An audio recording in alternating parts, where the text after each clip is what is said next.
दोस्तों, इस बात पर जरा गौर कीजिए, आपने कुछ खरीदा नहीं, कोई नया टैक्स नहीं लगा, फिर भी आपकी जेब की कीमत कम हो गई। वजह सिर्फ एक है, रुपया। 2014 में जहां $1 के बदले करीब 60 रुपए देने पड़ते थे, वहीं दिसंबर 2025 तक वही आंकड़ा 90 के पार पहुंच गया। सिर्फ 11 सालों में आई गिरावट कोई छोटी आर्थिक हलचल नहीं है, यह आपकी सेविंग्स, आपकी सैलरी और आपकी बाइंग पावर पर सीधा और गहरा असर डालती है। यह सच्चाई 2025 में पूरी तरह सामने आ गई। साल की शुरुआत में रुपया ठीक ठाक स्थिति में दिख रहा था, लेकिन कुछ ही समय में वह तेजी से कमजोर होने लगा। मई 2025 में 84 के आसपास सबसे मजबूत स्तर से लेकर साल के अंत तक 90 के पार जाना एशिया की बड़ी इकोनॉमीज में सबसे खराब प्रदर्शन का संकेत था। सवाल अब सिर्फ यह नहीं है कि रुपया क्यों गिरा, बल्कि यह है कि अगर सब कुछ बाकी इतना शानदार था तो यह गिरावट आखिर किस बात की गवाही दे रही है। सरकार ने रुपए की इस गिरावट की जिम्मेदारी बाहरी ताकतों पर डालने की पूरी कोशिश की है और सबसे आसान नाम बना दिया गया ट्रम्प फैक्टर। अगस्त 2025 में डोनाल्ड ट्रम्प प्रशासन द्वारा भारतीय निर्यात पर टैरिफ को दोगुना कर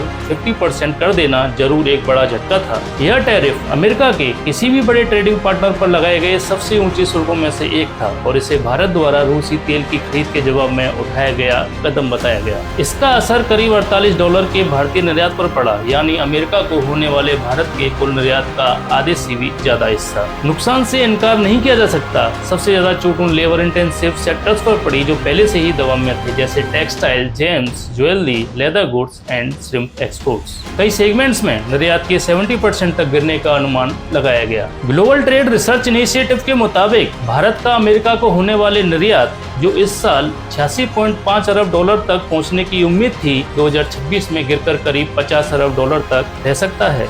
यानी लाखों नौकरियां, छोटे एक्सपोर्टर्स और एमएसएमई सीधे खतरे में आ गए।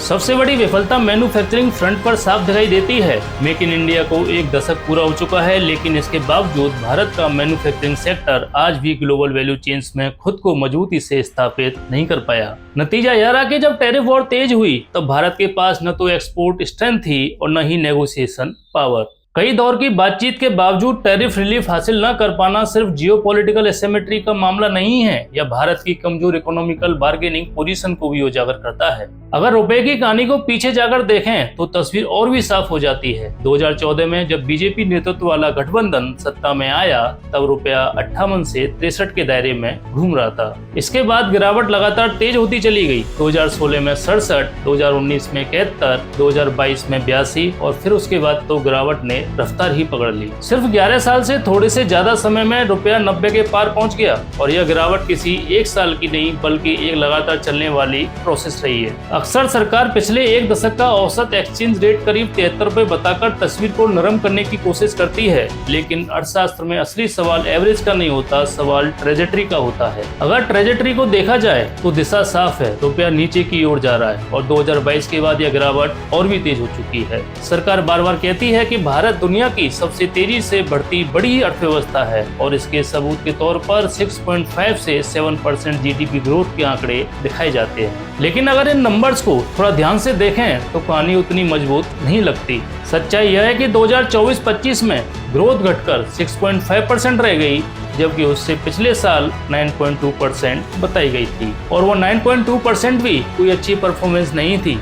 वह 2020 की भारी इकोनॉमिक गिरावट के बाद बने लो बेस इफेक्ट की वजह से इन्फ्लेटेड दिख रही थी। इससे भी ज्यादा चिंता की बात यह है कि जो ग्रोथ हमें दिखाई जा रही है वह बैलेंस नहीं बल्कि एक तरफा है। कंस्ट्रक्शन सेक्टर तेजी से बढ़ा, करीब 11% CAGR compound annual growth rate और जीडीपी में इसका हिस्सा 18% तक पहुंच गया, लेकिन यह किसी प्राइवेट इन्वेस्टमेंट बूम का नतीजा नहीं है। असल में यह ग्रोथ ज्यादातर सरकार के इंफ्रास्ट्रक्चर खर्च से आई है, यानी सरकार ने पैसा डाला, रोड्स एंड इंफ्रा एक्सपेंड हुए और उसी को ऑर्गेनिक ग्रोथ बताकर पेश किया गया। दूसरी तरफ ग्राउंड रियलिटी अलग है। प्राइवेट कंजप्शन लगभग ठहरी हुई है, प्राइवेट इन्वेस्टमेंट अभी भी स्लो है और मैन्युफैक्चरिंग, जिसे मेक इन इंडिया का बैकबोन बताया गया था, आज भी सब्सिडीज के बिना अपने एक्सपोर्ट्स को कॉम्पिटिटिव नहीं कर पाई है। यानी इकोनॉमी बाहर से मजबूत दिखती है लेकिन अंदर से खोखली है। ट्रम्प के टैरिफ्स ने सच्चाई को पैदा नहीं किया, बस उसे सबके सामने बेनकाब कर दिया। महंगाई के मोर्चे पर भी तस्वीर उतनी साफ नहीं है जितनी दिखाई जाती है। 2014 से 2025 के बीच औसत इन्फ्लेशन करीब 5.4% रही, जो लगातार आरबीआई के टारगेट से ऊपर थी। इस पूरे दौर में कॉस्ट ऑफ लिविंग लगभग 70% तक बढ़ गई, जबकि आबादी के बड़े हिस्से की वेजेस उस रफ्तार से बढ़ी ही नहीं। यानी ग्रोथ के दावों के बीच आम आदमी लगातार महंगा जीवन जीने को मजबूर होता रहा। अगर इस पूरी आर्थिक कहानी का सबसे कठोर वर्डिक्ट कहीं से आता है तो वो लेबर मार्केट से आता है। आधिकारिक अनएम्प्लॉयमेंट आंकड़े या तो अनियमित रूप से जारी किए गए हैं या फिर चुनिंदा तरीकों से सामने लाए गए हैं, जिसकी वजह से देश को निजी सर्विस पर निर्भर रहना पड़ता है। Centre of monitoring Indian economy (CMI) के आंकड़ों के मुताबिक जून 2024 में बेरोजगारी दर 9.2% तक पहुंच गई थी और महिलाओं की भागीदारी तो और भी चिंताजनक, महज 33.7%। यानी कामकाजी उम्र की आबादी का बड़ा हिस्सा या तो काम से बाहर है या हताश होकर लेबर मार्केट से निकल चुका है।